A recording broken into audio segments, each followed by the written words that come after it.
From now on, Holy Father, not my will, but your will be done. I said, Father, you have chosen me. Give me the strength to obey. I will follow you no matter what it takes. If you know me, you cannot be neutral about me. Either you will hate me or you will love me. Because there is only one important business in the world. It is the business of salvation.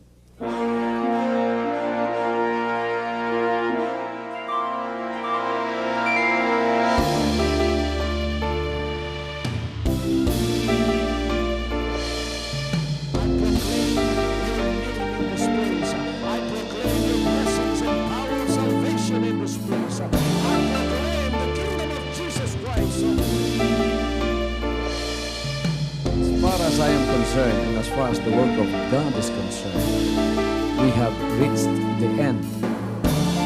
Last September 13, 2003. When you find God, you find His love. Because God is love. Ganon ang pag-ibig ng Panginoon. Walang katapusan na yan ay bumabalik-balik sa atin. If you want to receive, you have to give. Receive it by faith and say, Lord, I will touch up. Because the game plan of God was to save us from seeing through the power of love. He has completed His salvation works in the Spirit.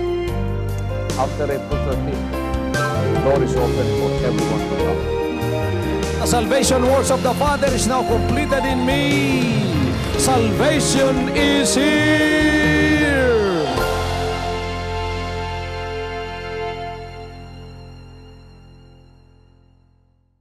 Pinapasalamatan ko ang Panginoon sapagkat gusto ko pong mangaral, mga kapatid, sa mga maraming katanungan na mula noon, lalong-lalo, pasimula pa tayo ng ating ministry sa television, ay itinatanong na sa akin. Gusto nilang malaman kung paanong ako ay pinahiran ng langis ng Panginoon. How I was anointed by the Lord. Many would like to know.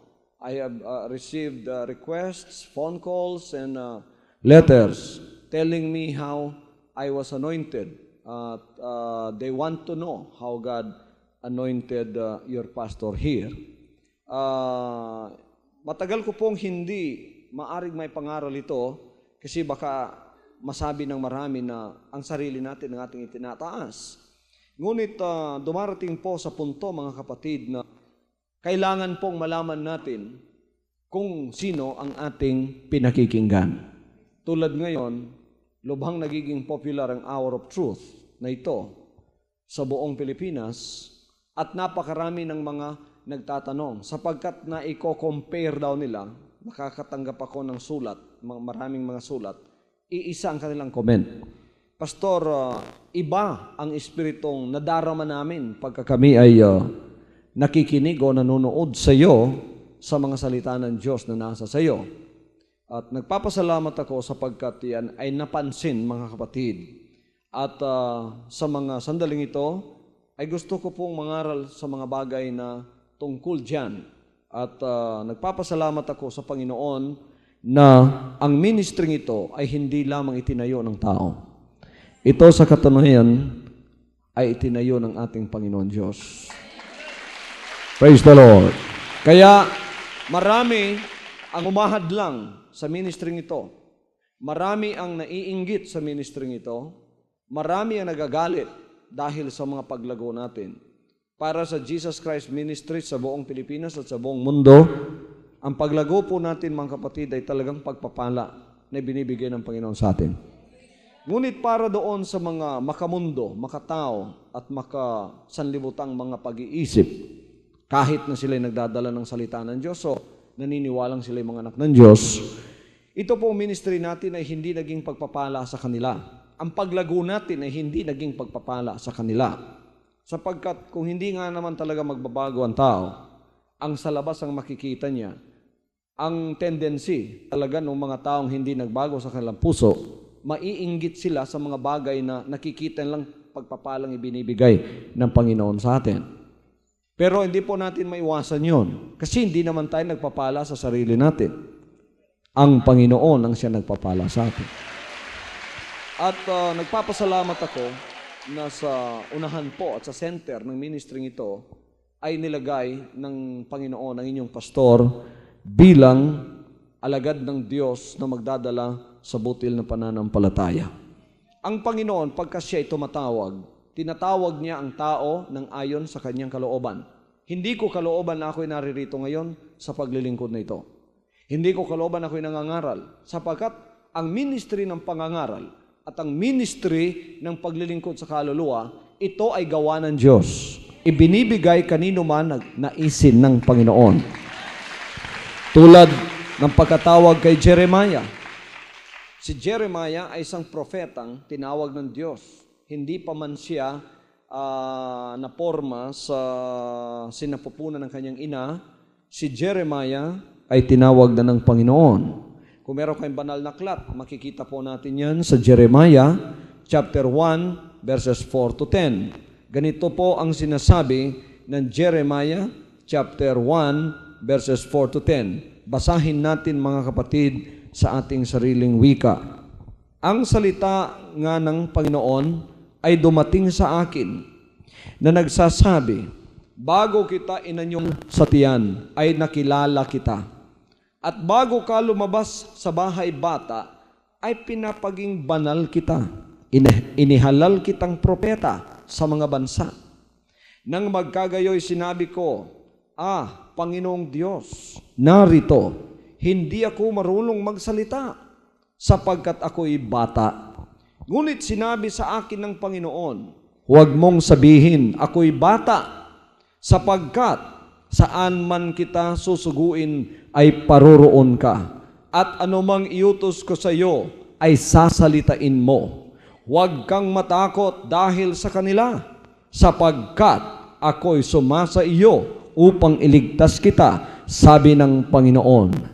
Nang magkagayoy, iniunat ng Panginoon ang kanyang kamay, at hinipo ang aking bibig, at sinabi sa akin ng Panginoon, narito inilagay ko ang aking mga salita sa iyong bibig. Tingnan mo, aking pinagpapapuno ka sa araw na ito sa mga bansa at sa mga kaharian, upang magalis at magbagsak, at upang magsira at magwasak, upang magtayo at magtatag. Yun po ang komisyon ni Jeremiah ay binigay ng Panginoon sa kanya. Sabi niya, hindi pa kita inanyuan. Sa tiyan ng iyong ina o sa bahay bata, kilala na kita. Sapagkat siya ang gumagawa lahat ng mga bagay na ito. Sinabi ng Panginoon, inihalal kita na propeta sa mga bansa. Ay niyo pong pastor, dito ay tinawag ng Panginoon. At tulad ng pagtawag niya sa mga alagad ng Diyos na naririyan, katulad din po ang pagtawag ng Panginoon ng kanyang mga alagad sa mga sandaling ito. Naalala ko ang sinabi ng aking mahal na ina noong ako'y sinilang, na nang ako'y sinilang, sabi niya ay merong mga signs na nakita niya. Matagal na yon. That was about 43 years ago, mga kapatid. At hindi pa namin lubusang ang pamilya ko, hindi pa nalubusang kilala ang Panginoon. Ngunit nang ako'y sinilang, nang ayon sa testimony ng aking mahal na ina, ay nakita niya sa pangitain ang Panginoon ay nakapaibabaw sa kanya. Mula noon, naririnig ko ang mga bagay na yan mula sa kanyang bibig. At hindi niya alam na yon ay isang tanda na ang kanyang ipanganganak ay gagamitin ng Panginoon. At naalala ko sa aking paglaki, mga kapatid, na ang aking mga magulang ay lumaking may takot sa Diyos. At inalagaan at pinalaki rin nila ang aming pamilya sa pamamagitan din ng takot ng Panginoon. Naalala ko na bago kami matulog ay nagdarasal na ang aming buong pamilya na pinangunahan ng aking ama. Kung wala naman yung aking ama, ang akin namang ina ang siyang ginagamit upang manguna at mangulo sa aming mga pagdarasal sa gabi. At pagka umaga, ganon din mga kapatid ang kanyang ginagawa. Ngunit yung pagdarasal na nakagisnan ko sa kanya ay yung pagdarasal na tulad ng nakikipag-usap siya sa kanyang sariling ama. Hindi yung ating na ranasan na memorized prayer. Hindi ganon mga kapatid, kundi dalangin na talagang nakikipag-usap na tulad sa isang tao na humihingi ng kahit anong bagay na pangangailangan. Pagkatapos, nakagisnan ko yan hanggang yan ay tumimo sa aking murang pag-iisip sa mga sandaling yon at ako'y lumaki sa isang pamamahay na kung saan ang mga magulang ay may takot sa Diyos. Naalala ko ang aking yumaong ama ay isang ama na maibigin sa kapayapaan.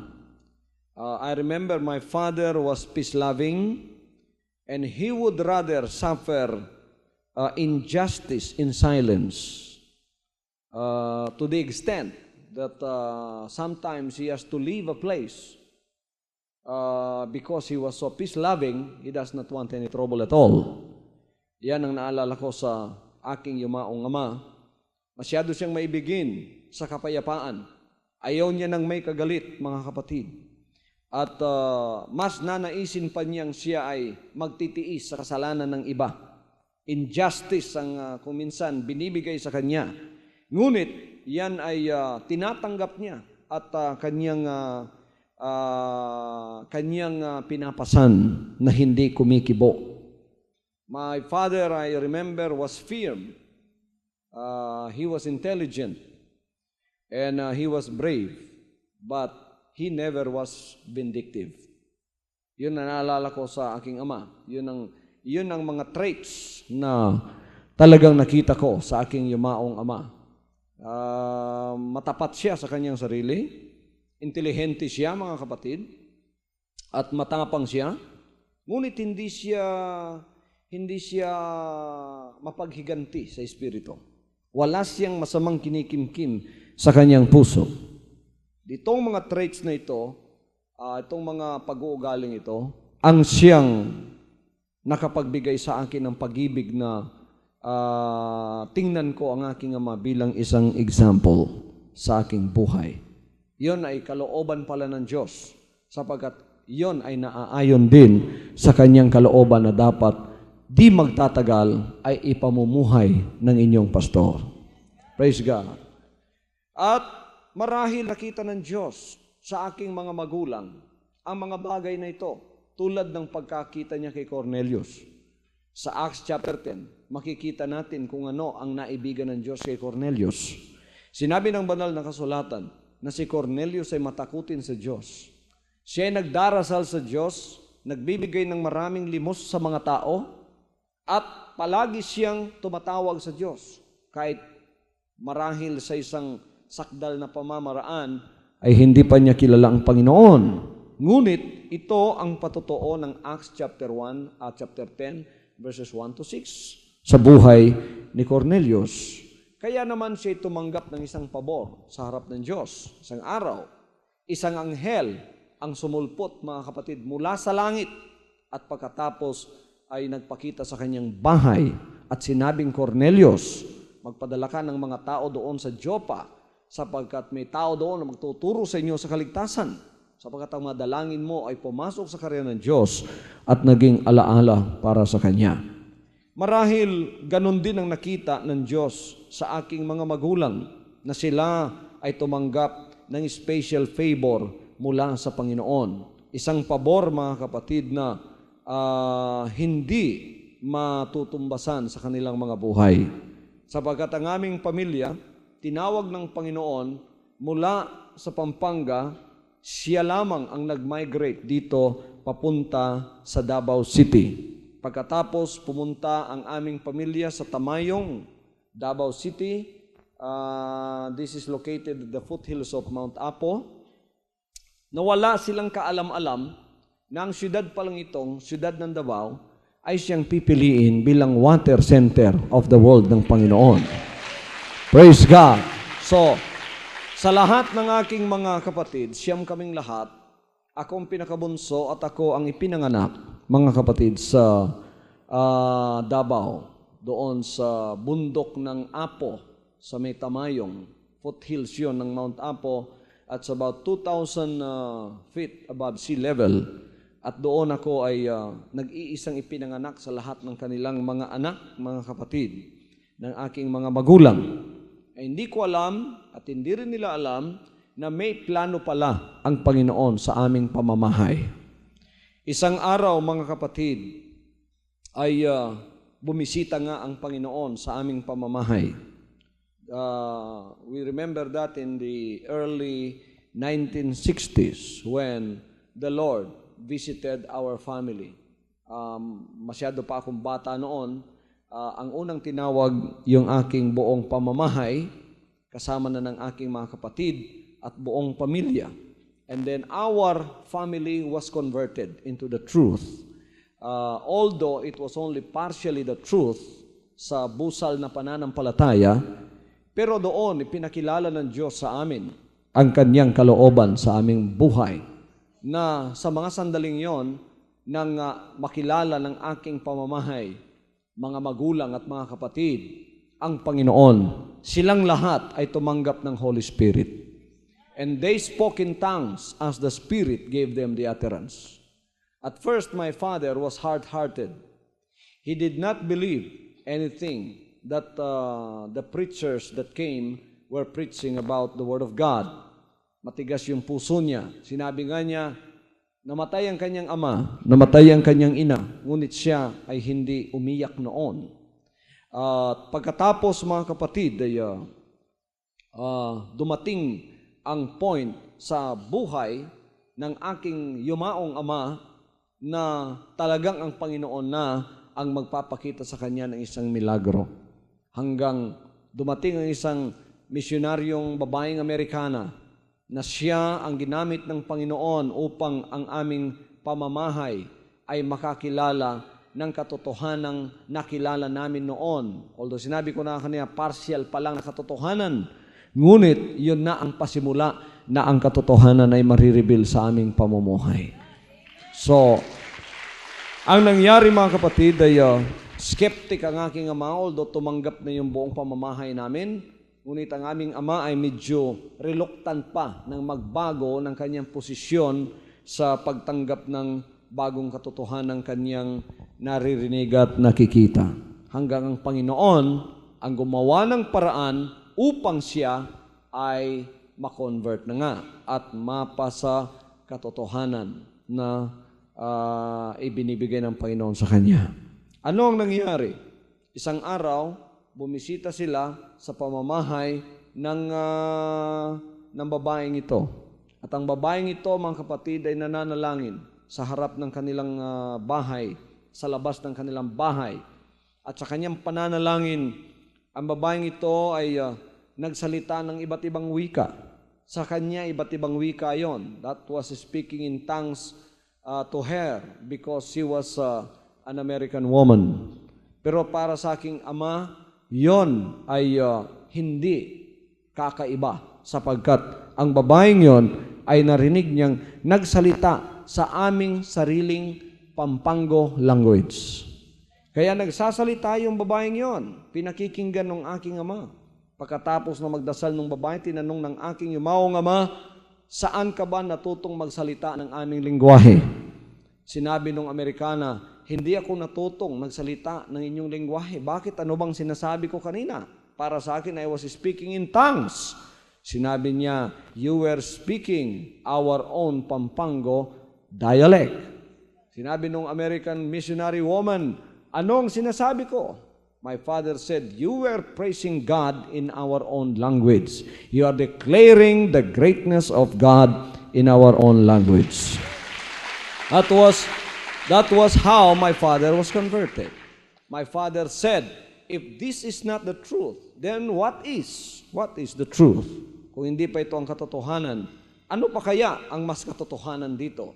Kaya doon nagbago ang kanyang puso, tinanggap niyang Panginoon at naging buo ang aming pamamahay sa pagtanggap sa katotohanan ito na na-i-reveal para sa amin. Noong mga panahong yon na kami ay tumanggap ng Holy Spirit, sa busal na pananampalataya pa, mga kapatid. Alam po ba ninyo, ng 1963-64, ang Panginoon ay maraming pangungusap sa aming pamamahay. Matagal-tagal na yon, pero para sa Panginoon, parang kahapon lang yon. Sinabi ng Panginoon sa pamamahay ng aking mga magulang, sinabi niya na kayo ang aking gagamitin bilang mga binhi ko sa mga anak ko pang tatawagin at darating. Sinabi ng Panginoon, kayo ang pamilyang aking gagamitin. Praise God. At sinabi rin niya, mga kapatid, sinabi ng Panginoon sa amin, ang iba sa audible voice, ang iba sa prophecy, sinabi niya, marami ang magagalit sa inyo, at marami ang magseselos, at marami ang maiinggit sa inyo. Ngunit sinabi niya, huwag kayong mabahala, sapagkat ako ang sasama sa inyo. Sasamahan ko kayo, pangungunahan ko kayo. Sinabi ng Panginoon na mula sa pamilyang ito ay tatawagin niya ang kanyang pinili, ang kanyang binhi na pipiliin upang magdala ng kanyang buhay. Hallelujah. Hindi ko alam, mga kapatid, sapagkat yon ay mga testimoning narinig ko mula sa aking mga kapatid at mula sa mga pangungusap ng Panginoon sa aming pamamahay. Hindi ko alam na sa mga panahong pa lang yon, ako pala ang particular na tinutukoy ng Panginoon na kanyang pipiliin out of this family. I did not know that I was that particular seed to be chosen na magdadala ng kanyang buhay. Ngunit, nagtataka rin ako sa mga panahong yon because even though I was still in school, nasa high school pa nga sa mga panahong yon, hindi pa ako malapit sa Panginoon, pero nagkaroon na ako ng mga spiritual experiences na hindi ko ma-describe hanggang sa ako ay tinawag na nga ng Panginoon. Mga kapatid, nahiwalay ako sa aking mga magulang sapagkat ako'y nag-aaral sa may Cotabato City. Ako'y nakatira sa bahay ng aking kapatid, so sa lahat ng aking mga kapatid nasa Davao, ako lang ang nahiwalay. At my young age, ako'y nakakita na ng pangitain na hindi ko alam sa mga panahong yon ay pangitain pala. Ang pangitain nakita ko, ang pasimula ay nakita ko na may pumapanaog mula sa langit na isang napaka-liwanag na bituin. At pagkatapos, yon ay nasuspend doon sa kalawakan. At nakita ko, mga kapatid, na ang langit ay parang banig na nilululon. Anong tawag doon? Nirorol. Ano sa Tagalog yun? Pagkatapos, apoy ang nakita ko, mga kapatid, na gumugulong doon sa langit. At nakita ko na dito sa lupa ay nahuhulog ang mga apoy na yon.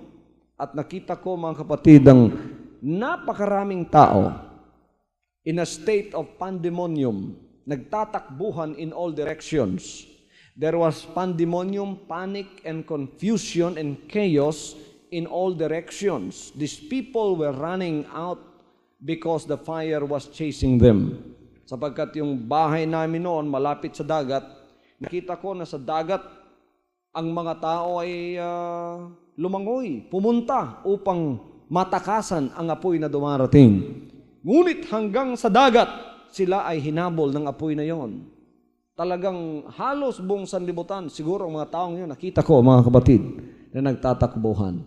Tapos ako'y nagising at talagang kinabahan ako mabuti. Hindi ko alam kung anong ibig sabihin noon. The following night, I had the same vision. The same din ang magnitude. Only it was worse than the first. Pareho pa rin ang nakita ko the following night. Ngunit yung pangalawa ay meron ng caption na aking na-memorize. Ganon din ang nakita ko, mga kapatid. At nung pangalawa, nakita ko figure na maliwanag na hindi ko ma-describe. At ngayon, alam ko na, sapagkat ako'y nangangaral, yun pala ang Panginoong Jesucristo. Tapos, yung nakikita ko, nagtatakbuhan ng mga tao, tumatakas mula sa apoy, ay walang iba kundi ang dumarating na Great Tribulation, second coming of the Lord Jesus Christ. Tapos nakita ko, mga kapatid, ang hindi ko malilimutan na nakasulat sa vision na yon. At hanggang ngayon na hindi ko malilimutan. Sinasabi sa mga nakasulat sa kalawakan na nakita ko sa vision na ipinakita ng Panginoon for the second time sa akin. The sun shall be turned into darkness and the moon into blood before the great and notable day of the Lord come. Praise God. So, hindi ko alam na ako pala ay may calling sa Panginoon upang mangaral bago siya dumating. Upang ang mga tao ay maihanda sa dumarating na rapture ng Panginoon. Hallelujah. Hallelujah. So, hindi ko alam na ako palang tatawagin ng Panginoon na padadalhin sa kanyang buhay. Ganyan po ang style ng Panginoon sa pagtawag. Look at Joseph. Joseph was called to become the leader of Egypt and save his family from famine. Pero hindi niya alam ang purpose ng Panginoon. Na kung talagang titingnan mo sa pasimula, ay hindi mo maunawaan ang process ng Panginoon sa kanyang buhay. Biro mo, siya ay ipinagbili ng kanyang mga kapatid dahil nagselos nga yung mga kapatid niya sa kanya. Tinapon muna siya sa balon. Pagkatapos papatay na sana nila, ngunit sinabi ni Ruben, huwag nating patayin, kapatid din natin yan. Pagbili na lang natin. Pinagbili nila kay Potiphar doon sa Egypt. And dahil sa kamay ng Panginoon ay nasa kay Joseph, lumago ang pamamahay ni Potiphar sa lahat ng bagay, lalong-lalo na sa financial. At pagkatapos, mga kapatid, ay makita natin ang mga temptations na dinaanan niya at ang mga ups and downs ng kanyang buhay. Ang nakita, nasa bilangguan siya ng dahil kay Potiphar's wife na pinagbintangan siyang hindi naman katotohanan. Tapos doon ay nag-interpret siya ng panaginip hanggang to make the story short na naginip din si Pharaoh, nakapag-interpret din siya kay Pharaoh. Doon siya naging mataas ang posisyon niya sa Egypt at naging prime minister siya na sunod sa Pharaoh. Itong mga bagay na ito ay plano na ng Panginoon. Ngunit kung titingnan mo, in the years of God's processing for a man of God to take position in what God wants him to do, hindi mo talaga malalaman ang Panginoon ang kumikilos at gumagalaw. Nakikita ko na ganun din sa aking naging buhay.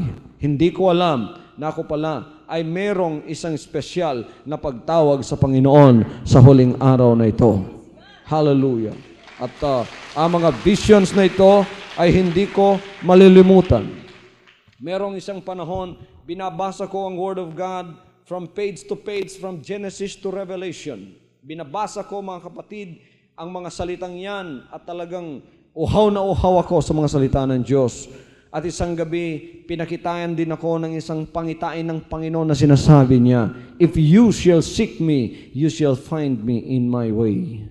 Hahanapin mo ako, makikita mo ako sa aking daan. Hindi ko alam ang daan ng Panginoon, walang iba kundi ang kanyang buhay, at ang kanyang buhay ay walang iba kundi ang kanyang mga banal na salita. Praise God! Mga kapatid, sa pagtawag na ng Panginoon sa akin, bigla na ang mga pagbabago sa aking mga planong secular na mga plano na nakaplano ng dati sa aking buhay, lalong-lalo na sa pag-aaral sa mataas na paaralan. Ngunit, ang plano pala ng Panginoon, kung ikaw ay tatawagin, talagang siyang matutupad sa buhay mo. So instead of me seeing myself going to a secular school, I found myself in God's spiritual school. Nakita ko ang sarili ko na hindi ko naman hinahangad, ay dinala ko ng Panginoon sa spiritual training. Ang aking spiritual training ay nagpasimula, mga kapatid, 5 taon, non-stop, study in the Bible and at the same time, field work. na ako'y ginamit ng Panginoon na maging spokesman sa pangangaral ng magandang balita. 5 taon na walang humpay na pag-aaral sa kanyang salita at the same time pag-aalaga sa mga kaluluwa. Hindi ko alam, mga kapatid, as an evangelist, yung aking puso, lumago ang pag-ibig. Lumago ang pag-ibig para sa mga kaluluwa. Hindi ko alam ng mga sandaling yon na yung palang aking first calling ay preparatory pa lamang. The Lord was already preparing me for a greater ministry and anointing that He would give to me. Preparatory pa lang ang 5 taong yon upang ako'y magkaroon ng experience, upang ako'y magkaroon ng mas malawakang pag-ibig sa mga kaluluwa. Na kung minsan pinakikita ng Panginoon sa akin ang napakaraming kaluluwa nakabalot sa buong sanlibutan, at kung nakikita ko ang mga kaluluwang yon, naiiyak ako sa aking puso, tumutulo ang aking mga mata, sapagkat sa dulo ng mga kaluluwang napakaraming yon, ay naroon din naman pinakikita ng Diyos ang napakalaking bangin, at sa ilalim noon ay walang iba kundi ang mga kaluluwang lumulukso o lumulundag sa kanilang kapahamakan. Kaya mga kapatid, nakikita ko po sa pangitain yan, naiiyak ako, at pagkatapos pinalalawak ng Diyos ang aking pag-ibig para sa mga kaluluwa. Hanggang ang aking puso ay naging sakdal sa pag-ibig sa mga kaluluwa. Yun pala ay mga preparatory training lamang ng Panginoon so that I could receive a greater ministry intended for me and my life in the last days. Ay, ang plano ko, mga kapatid, ay nagbagong lahat. Ang plano ko sa buhay, lahat na ito ay nagbago, at ito ay tumuwid, at ito ay sumang-ayon sa lahat ng plano ng Panginoon para sa aking buhay. Kaya wag po kayong magtaka kung inyong pastor na naririto ay nananatili, mga kapatid, na single, sapagkat yon ang kalooban ng Diyos, na kung sino ang padadalhan niya sa kanyang buhay ay mamumay na katulad ng Panginoon. That was a tall order. Para sa akin, hindi ko makayanan yon, parang Getsemane. Sabi ko, Panginoon, kunin na po ninyong lahat, wag lang yung bagay na yon. Gusto ko pa pong magkapamilya, Panginoon. Ngunit tulad ng nasa Getsemane, ang ating Panginoon, sinabi niya, alisin mo ang kopang ito, Ama. 3 beses siyang nanalangin. Ngunit ang Ama hindi maaari, kailangang sumunod ka sa aking kalooban. Anong sinang Panginoon? Hindi ang aking kalooban ang matutupad, kundi ang sa iyo, Ama. Not my will, but thine, O Lord, be done. Hallelujah. I started to live the life of Jesus Christ. Yan ang gusto ng Panginoon na aking ipamuhay. In my course of instruction from God in spiritual things, God told me many, many things by vision, revelation, and audible voice. Pinakilala ng Panginoon sa akin ang kanyang, inireveal ng Panginoon sa akin ang kanyang sarili. Mga kapatid, sa ganang makakaya ng ministering ito na makilala siya. At pagkatapos sa course ng instruction na yon, ipinahayag ng Panginoon sa akin ang maraming mga bagay tulad ng ginagawa niya kahit sa Old Testament. At kanyang sinabi, dinggin ninyo ngayon ang aking mga salita. Kung mayroon sa gitna ninyo na isang propeta, akong Panginoon ay pakikilala sa kanya sa pangitain na kakausapin ko siya sa panaginip. Sinabi ng Panginoon sa akin, isa sa mga sinabi ng Panginoon, ito mga kapatid, nire-recall ko sa inyo ngayon, isa sa mga sinabi ng Panginoon sa akin, sinabi niya, anak, kilala ka na ng demonyo. Sapagat sa spiritual, ang lahat ng mga ginagawa kong alagad, kilala rin ni Satanas. Kilala ka na ng demonyo na ikaw ay pinahiran ng langis. At sinabi niya, siya ay makikipaghamok sa iyo sa lahat ng daan na pupuntahan mo. The Lord told me that. He told me that the devil knows I am anointed. and that the devil will oppose me every step of the way. Sabi ng Panginoon sa akin, kakalabanin ka ng demonyo, anak, sa lahat ng dakong pupuntahan mo. Gagamitin niya, number 1, mga religious leaders. Ang ibang gagamitin niya, sabi niya, nagdadala ng Biblia. Hindi lahat tagalabas ang gagamitin ng demonyo. Sabi niya, mas matindi pang gagamitin niya yung nagdadala ng Biblia. May mga religious leaders nakakalaban sa iyo. May mga nagdadala ng Biblia nakakalaban sa iyo. Gagamitin sila ng demonyo upang sila ang kumalaban sa kalooban ng Diyos na pinadadala ko sa iyo. Nakikita naman ninyo, mga kapatid, na nung ako'y pinadala ng Panginoon, pumunta ako dito, kahit dito sa Davao City, di ba? Nakita ninyo, ang matinding kumakalaban sa akin yung dadala ng Biblia. Dito sa Davao City, nakita ninyo yan. Sabi niya, gagamitin ng demonyo yung mga taong may kasamaan sa puso. At mga masasamang espiritu, papasok sa kanila.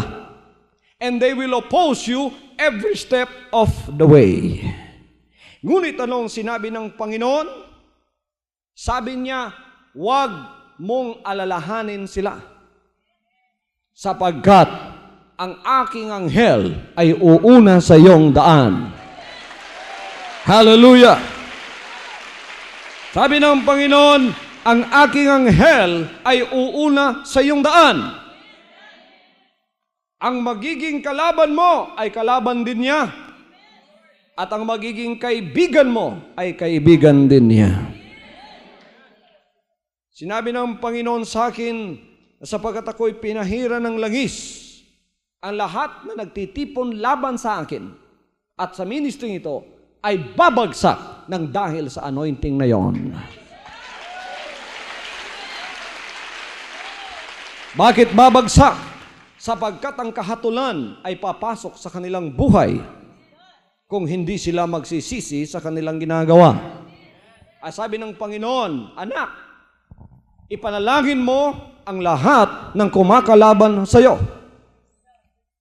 Baka sila ay mabigyan pa ng chance upang makapagsisi. Sabi niya, huwag kang magalit sa kanila. Ipanalangin mo sila. Sapagkat sila ay ginagamit ng demonyo, pinasukan ng demonyo. Hindi nila alam ang kanilang ginagawa. Na tulad ng ang mga tao na ako'y pumunta rito. Hindi nila alam ang kanilang ginagawa. Pinako ako sa krus, pinutungan ng koronang tinik, pinagmumura, lahat ng kasamaan ginawa sa akin. Ngunit sabi niya, huwag kang maghiganti ng laban sa kanila. Pangaral mo ang katotohanan. Huwag kang maghiganti, sapagkat sa akin ang paghihiganti. Panalangin mo sila, baka sila ay maligtas pa. Baka sila ay magsisi pa. Na yung lahat ng ginagamit ni Satanas upang kalabanin ang ministry ng butil na pananampalataya, Jesus Christ, the name above every name, hindi po ako ang kinakalaban. Kundi ang kinakalaban ay ang Panginoong Jesucristo. Bakit? Nakikita na nga ninyo ang pangalang yan. Na sinabi ng Panginoon, wala kang ibang pangalang itataas kundi ang pangalang yan. Kaya yung kumakalaban sa inyong pastor at sa ministry ito, hindi ako ang kinakalaban. Ang kinakalaban nila, yung nagpadala sa akin. Na walang iba kundi ang Panginoon. Ngunit sabi niya, manalangin ka para sa kanila. Tama nga naman mga kapatid, dahil si Pablo noon, kinakalaban niya ang Panginoon. Saulo pa siya. Ngunit may mga taong dumadalangin doon sa mga persecutors. Isa nga sa kinuha ng Panginoon, si Pablo. Si Saulo, naging Pablo at naging mangangaral ng Diyos. Ngunit malimit lang na mangyari yon. Sa ating panahon ngayon, kahit malimit mangyari ang ganon, idalangin pa rin natin yung mga kumakalaban sa atin. At sa ministry ito, ang kanilang sinisipa at ang kanilang tinatadyakan ay hindi ako at hindi ang ministry ito, kundi ang Panginoong Jesucristo na siyang nagpadala sa inyong pastor at pinahira ng langis sa inyong pastor. Anong sabi ng Panginoon? Touch not mine anointed Do my prophets no harm. Pinangaral ko dito yon nung kinakalaban tayo dito sa Davao City ng ilang mga religious leaders dito.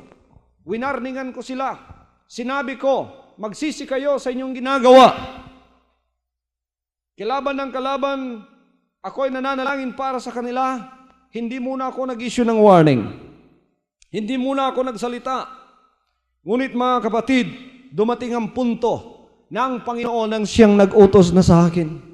At binigyan ko sila ng warning tulad ng warning na binigay ni Moses na pinahiran ng langis ng Diyos. Laban doon kay Datan, Abiram at Korah na nag-alinlangan sa kanya at sinasabing ikaw lamang nagtatamasa sa mga anak ng Diyos. Kami pala, bakit hindi ba kami leader ng Panginoon? Sabi ng Panginoon, sabi ni Moses, sabagat you challenged my authority na isang anointed ng Panginoon. Ano ang nangyari mga kapatid? Sabi niya, kung ako ay hindi alagad ng Diyos na pinahiran niya, walang mangyayari sa inyo. Ngunit pagka ako ay alagad ng Diyos, bubukang lupa ngayon at kakainin kayong lahat. Hindi pa natapos halos ang pananalita ni Moses, bumukang lupa at kinain silang lahat. Marahil ngayon sa huling araw na ito, hindi bubukang lupa upang kainin lahat ang mga kumakalaban sa ministring ito. Ngunit one way or another, judgment is going to come to all those that are opposing this ministry and are being used of Satan if they will not repent. Para doon sa kumakalaban sa ministry ito na nangangaral, pagkatapos pinahiran ng langis ng Panginoon ang ministry ito at ang nangangaral dito, meron po akong warning sa inyo, iilang araw na lamang ang inyong pagsisisi. Kapag hindi pa kayo nag-avail sa mga araw ng pagsisising yan, after those days in due time, judgment is going to come and fall upon you.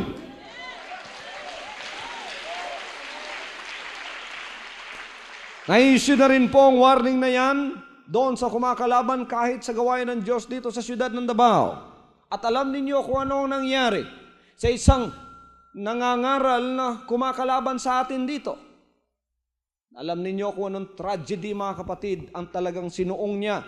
Noong mga panahong yon, binigyan siya ng pagkakataon upang magsisi. At ng gabing yon, ako'y pinahayagan ng Diyos. Dumating ang isang anghel sa kwarto ko. At sinabi ng anghel, lahat dito na pangangaral o debate sa TBA sa radyo ay matatapos na. Ngunit ikaw lang anak ang mananatili riyan. 1 week after that, narinig ninyo mga kapatid ang hostage taking sa barracks ng Davao, na kung saan pati yung missionary woman from Australia ay ni-rape, pati yung mga young people ng pastor na yun ay ni-rape. Isang tragedy hindi po natin gustong mangyari.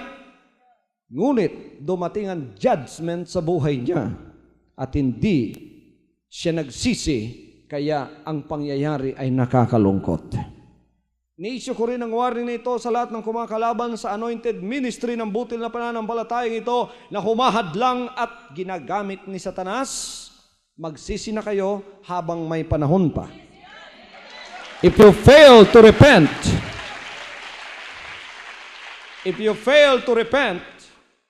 I pronounce judgment against you because judgment is already going to come.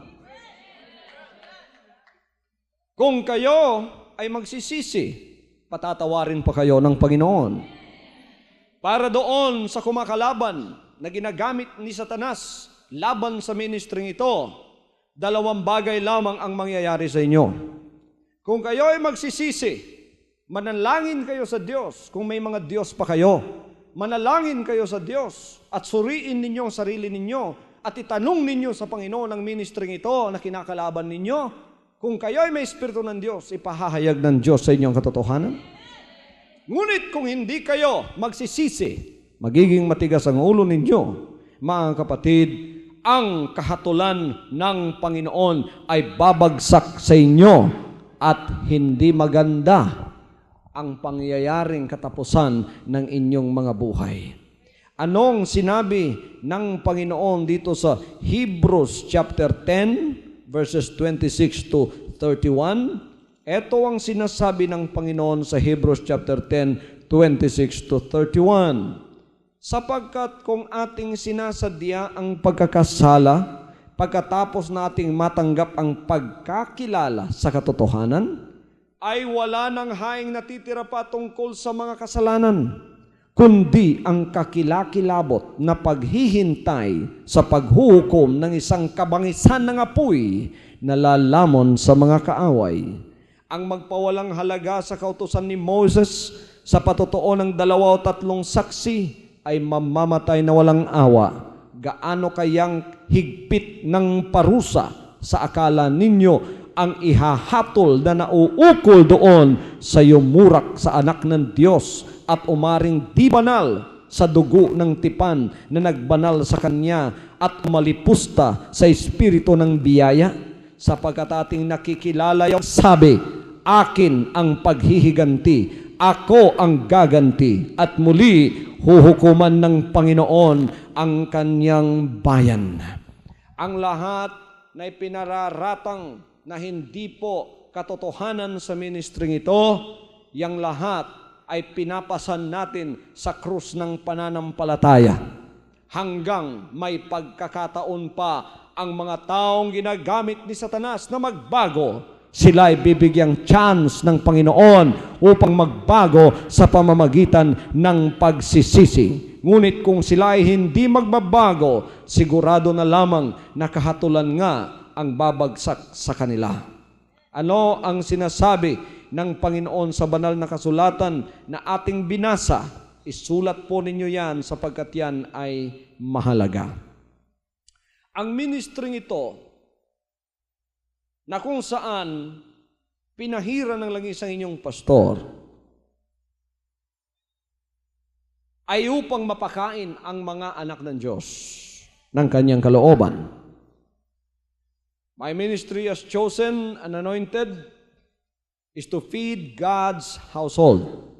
Yun po ang main ministry ng inyong pastor, upang mapakain ang mga anak ng Diyos na member ng kanyang pamamahay. Tunghayan natin ng Luke chapter 12. Ito ay natupad sa ministring ito. Tunghayan natin ng Luke chapter 12, verses 42 to 44, kung ano ang sinasabi. Ito po ang sinasabi. At sinabi ng Panginoon, sino nga baga ang katiwalang tapat at matalino, na pagkakatiwalaan ng kanyang Panginoon ng kanyang sangbahayan, upang sila'y bigyan ng kanilang bahagi na pagkain sa kapanahunan? Mapalad ang aliping yaon na kung dumating ang kanyang Panginoon ay marat ng gayon ang ginagawa niya. Katotohanang sinasabi ko sa inyo na sa kanya'y ipagkakatiwala ang lahat niyang pag-aari.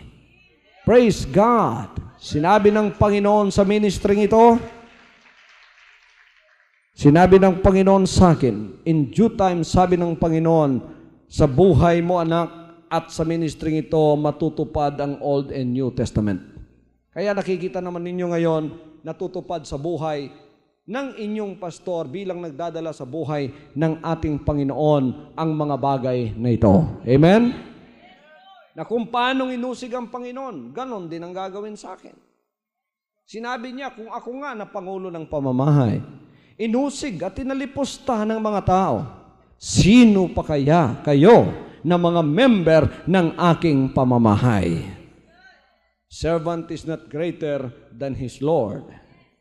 Mga kapatid, bilang anointed ng Diyos, naatasan tayo upang ipamuhay at sundin ang buhay ng Panginoon at sundin ang lahat ng kanyang kalooban. Unang-una, pakakainin kayo ng mga salita ng Diyos ayon sa kapanahunan. Anong kapanahunan ngayon? Hindi na dahong pananampalataya? Hindi na katawang pananampalataya? Hindi na bulaklak na pananampalataya? Hindi na busal?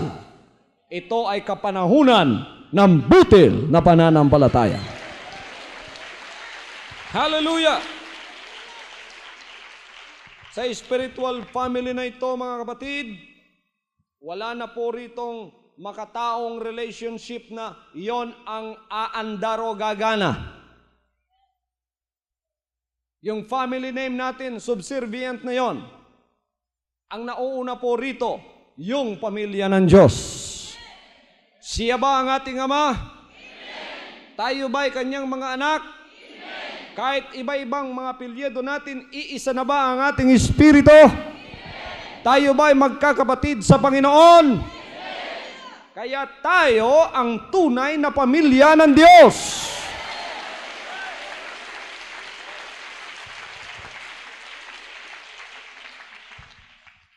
Habang nagtuturo ang Panginoon, nilapitan siya, mga kapatid, ng mga Fariseo. Pagkatapos sinabi sa kanya, nahanap ka tagapagturo o kaya teacher o kaya rabbi, hinahanap ka ng iyong ina, ng iyong mga kapatid.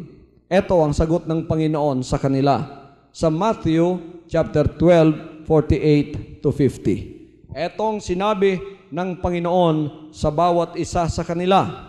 Meron kayong banal na aklat, buksan ninyo sa Matthew 12:48 to 50. Ngunit siya'y sumagot at sinabi sa nagsabi sa kanya, sino ang aking ina at sino-sino ang aking mga kapatid? At iniunat niyang kanyang kamay sa kanyang mga alagad at sinabi, narito ang aking ina at ang aking mga kapatid, sapagkat sino mang gumaganap ng kalooban ng aking Ama na nasa langit ay siyang aking kapatid na lalaki at aking kapatid na babae at ina. Bakit niya sinabi yon? Kasi sa 47 sinabi rito, at may nagsabi sa kanyang, narito ang iyong ina at iyong mga kapatid na nga tayo sa labas na ibig nilang makausap ka. Sinabi ng Panginoon, sinabi sa kanila, sino ang aking ina? Sino-sino ang aking mga kapatid? Tapos siniunat ng Panginoon ang kanyang kamay sa mga nakikinig sa kanyang mga salita, sa kanyang mga alagad. Sinabi niya, eto ang aking mga ina at ang aking mga kapatid. Yaong nakikinig sa mga salita ng Diyos at tinutupad yaon. Kaya dito, ang kibuloy na apelyido, irrelevant na yon.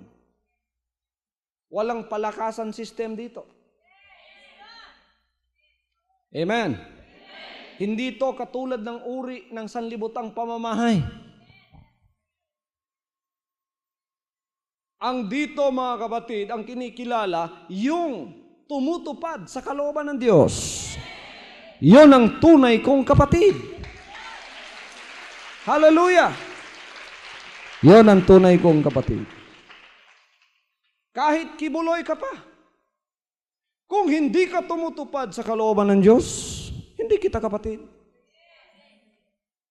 Wala akong tiyuhing kibuloy na hindi tumutupad sa kalooban ng Diyos. Sasabihin mo, tiyuhin mo ako. Wala akong tiyuhin sa harap ng Panginoon. Ang tiyuhin ko, sino? Yung tumutupad sa kalooban ng Diyos. Hallelujah. Sinong kapatid ko? Tumutupad sa kalooban ng Diyos. Malakas ako sa iyo dahil ako'y kibuloy din. Wala sa atin yung dito, mga kapatid. Walang palakasan dito. Ang tunay na kibuloy, yung tumutupad sa kalooban ng Diyos. Tulad ng pastor na naririto, executive pastor ng Panginoong Jesucristo, na kibuloy din ang apelyido. Ayan, pagkaganyan kayo, magkasama tayo. Pero walang kamag-anak na makatao dito na siyang umaandar o gumagana sa ministry ito, sapagkat ito ay spiritual na pamumuhay ng Panginoon. Wala kong tiyuhing kibuloy na chain smoker. Pagkatapos reverend, wala yon. Amen? Wala akong kapatid na kibuloy na chain smoker pagkatapos hindi sumusunod sa kalooban ng Diyos. Kahit patong-patungin mo pa yung kibuloy doon sa apelyido mo, wala sa akin yon. Kung maaari nga lang palitan yung kibuloy, pwede eh. Papalitan natin yon. Pero ang tunay nating apelyido dito, hindi na kibuloy. Jesus Christ, the name above every name. Ang lahat ng sumusunod sa kalooban ng Diyos, yan ang aking kapatid. Lahat ng sumusunod sa kalooban ni Jesus Christ, yan ang aking tiyuhin. Lahat ng sumusunod sa kalooban ni Jesus Christ, yan ang aking ina. Lahat ng sumusunod sa kalooban ng Diyos, yan ang aking ama at ina at mga kapatid. Nasa sa espiritual na pamilya na tayo ng banal na Diyos. Hallelujah! Hallelujah!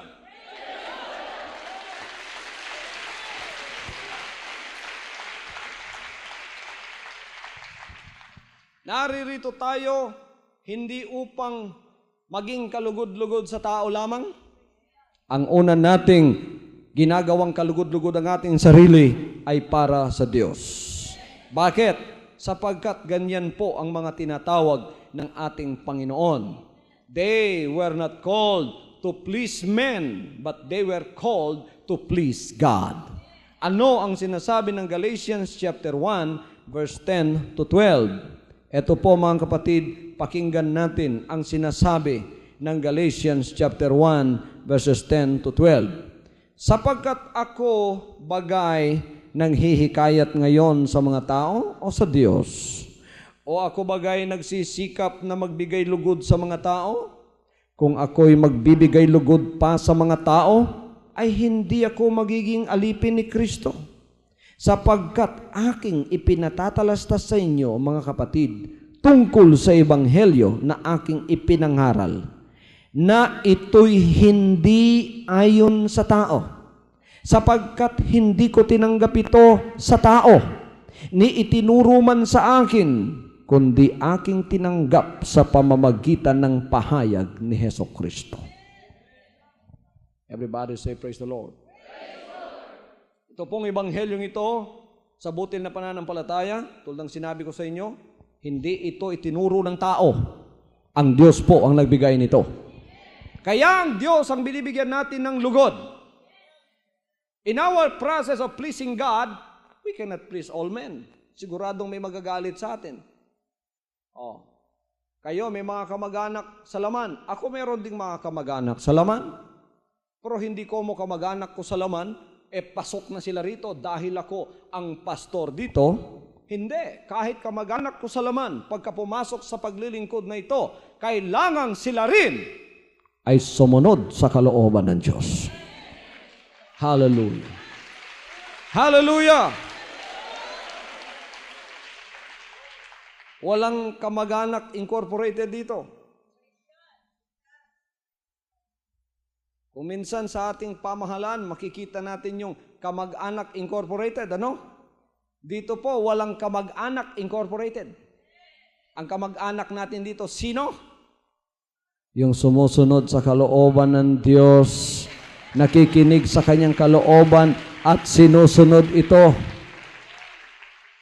Kaya pagka meron akong kamag-anak, Kibuloy din ang apelido, ibig pumasok dito dahil Kibuloy ang pastor dito.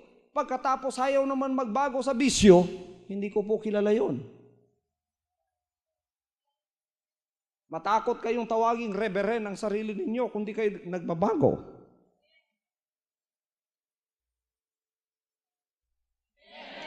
Amen? Amen.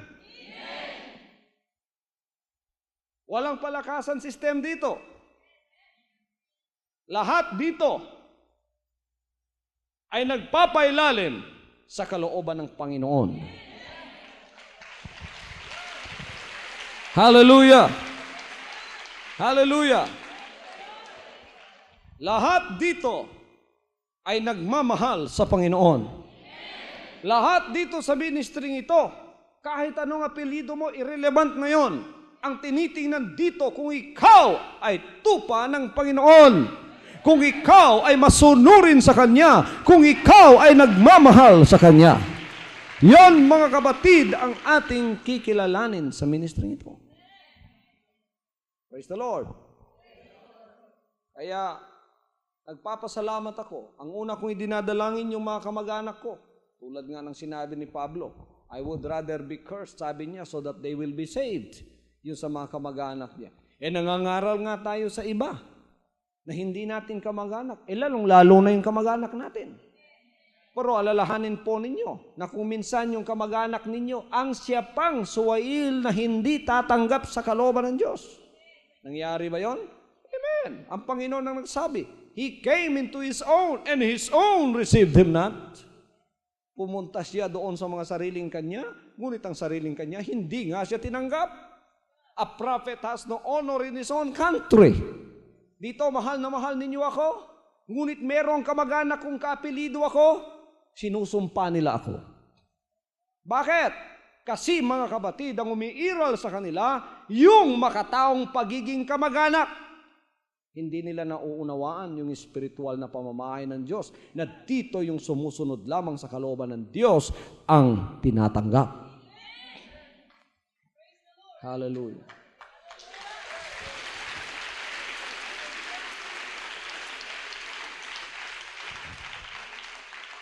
Hindi ko mo tiyuhin kita, malakas ka na sa akin dahil kibuloy ka. Wala dito yon. Wala yung espiritong yon dito. Hindi ko mo tiyuhin kita, uuna ka na sa kalooban ng Diyos, susunod ako sa iyo. Wala dito yon. Isa lang ang tiyuhin ko dito. Sino? Yan ang aking tiyo, yan ang aking ama, yan ang aking ina, yan ang aking Panginoon. Yan ang ating sinusunod lahat dito. Bakit? Sapagkat ang ating kinalalagyan ay isang espiritual na pamamahay. Nagpapasalamat ako ang aliping pinili ng Diyos at pinahira ng kanyang langis upang bigyang pagkain ang kanyang pamamahay sa bawat panahon. Pinadala ko ng Panginoon upang ipangaral ang magandang balitang ito kahit saan pa ako pumunta. Ipangaral ang magandang balita ng butil na pananampalataya. Bilang anointed ng Panginoon, mapalad ang lahat na nagpapasakop na tunay at mga kaatupan ng Diyos na nakakakilala sa kanyang boses. Para naman doon sa sinabi ng Panginoon sa akin na anak, totoo nga mga kapatid, maraming kumakalaban sa ministry ito. Ginagamit at pinapasukan ni Satanas. Sinabi na ng Panginoon sa akin noon pa yan. Noong ako'y pumunta sa Cebu, narinig ko audible voice, ang tinig ni Satanas. Sabi niya, papatayin kita. Hinangad ni Satanas na ako'y mamatay. Sa Cebu pa. Narinig ko ang kanyang boses. Ngunit, mas lalong makapangyarihan ng Panginoon. Gusto niyang patayin ako. Kasi mga kapatid, napakaraming mga anak ng Diyos sa Cebu. Bago ako pumunta sa Cagayan, ano naman sabi ni Satanas? Hahadlangan kita. Ngunit mga kapatid, nung pumunta ako sa Cagayan, mas makapangyarihan pa rin ang Panginoon. Noong ako ay pumunta sa Maynila, 1988, narinig ko ang boses ni Satanas. Sabi niya, hindi ka lalago rito. Marami akong anak dito. Sila ang utusan ko upang labanan ka. Ngunit, sabi ko, Panginoon, sinabi ni Satanas, marami daw siyang anak sa Maynila. At kakalabanin daw ako, Panginoon. Nag-iisa lang ako. Nanalangin ako sa Panginoon. Sinabi ko, Panginoon, ano ba ito? Sabi ng Panginoon, anak, mas marami akong anak doon. Sabi niya, huwag kang mag-alala. Huwag kang mag-alala. Pumunta ka. Uuna yung anghel ko sa'yo. 1988, mga kapatid, nagpasimula ang gawain doon. Nag-iisa lang yung pastor. Ngayon, napakarami nating kapatiran sa Maynila. Praise the Lord, praise the Lord, praise the Lord. Ngayon, ang magandang balita ng butil na pananampalataya under sa Jesus Christ the name above every name, umabot na sa lahat ng probinsya ng Pilipinas, sa lahat ng syudad ng Pilipinas. At ngayon, umaabot pa sa ibang bansa. Sinungaling kang Satanas ka? Wa ka kuyapi? Sabi ng Panginoon, makikilala mo ang mukha noong pinapasukan ni Satanas. 1975 pa, pinakita na sa akin yung mga mukhang pinapasukan ni Satanas. Ngayon nakikita ko sa TV. Hindi ko nasasabihin ng pangalan. Yung mukha yun. Totoo nga. Hindi nga nagkamali ang Panginoon. 1975 pa yun. Pinakilala na sa akin. Pero tingnan ninyo ang kabutihan ng Panginoon. Sabi ni Satanas, mga kapatid, sinungaling siya. Hahadlangan daw niyang gawain ng Diyos. Paano niyang mahahadlangan ngayon? Lalong lumalago. Lalong lumalago.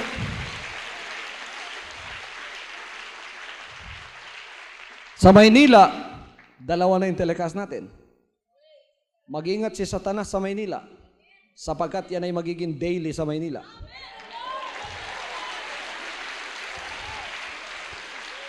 Praise the Lord!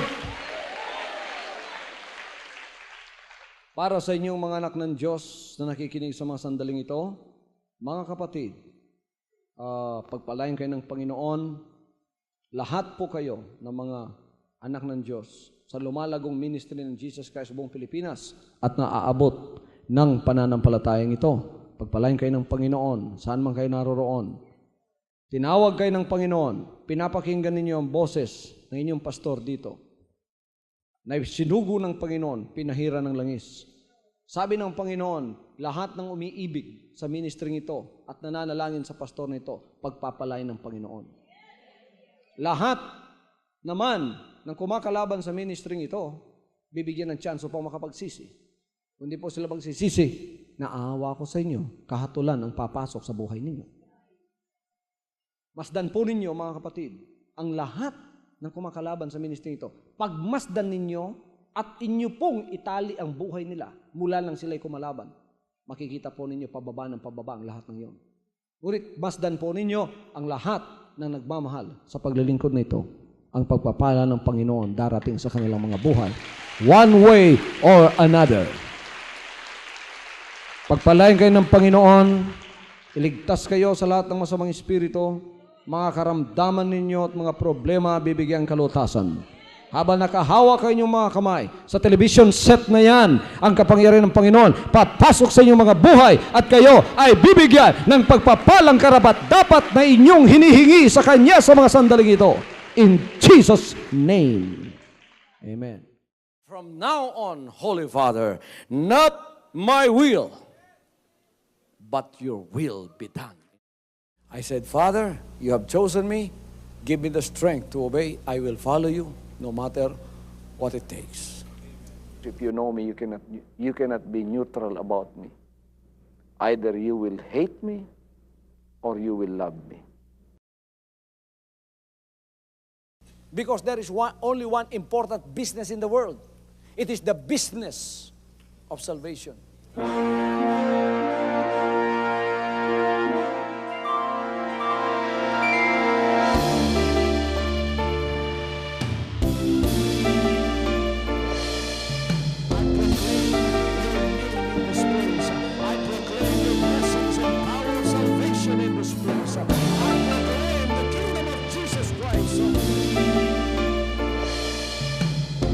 I am concerned, and as far as the work of God is concerned, we have reached the end.